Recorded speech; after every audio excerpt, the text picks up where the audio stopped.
তরফ থেকে অনেক অনেক শুভেচ্ছা এবং অভিনন্দন। আমরা নির্বাচনী প্রচারণায় উঠান বৈঠক উপলক্ষে আপনাদের মাঝে এসেছি।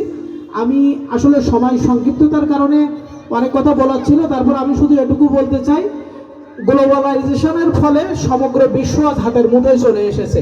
শুধুমাত্র সাতক্ষীরার খবর বিবেচনা না করে আপনারা বাংলাদেশের সমস্ত জায়গার খবর বিবেচনা করে দেখবেন যে আসলে আগামীর আসন্ন নির্বাচনে কোন দল বিপুল ভোটে জয়লাভ করে। আমরা সেই দলের পক্ষ হয়ে কাজ করব এবং সেই দলকে জেতানোর চেষ্টা করব, যাতে আধুনিক বিশ্বের সাথে বাংলাদেশের উন্নয়নে আমরা তাল মিলিয়ে চলতে পারি। আমার আশাশুনি উপজেলা এক অবহেলিত উপজেলা। এর কারণ স্বাধীনতার পর থেকে এই 54 বছরে কখনো ধানের শীষের প্রতীক নিয়ে কেউ এই আশাশুনি উপজেলার প্রতিনিধিত্ব করতে পারেনি। আশাশুনি উপজেলা থেকে আমরা ধানের শীষের প্রতীক দিয়ে কাউকে পার্লামেন্টে পাঠাতে পারিনি।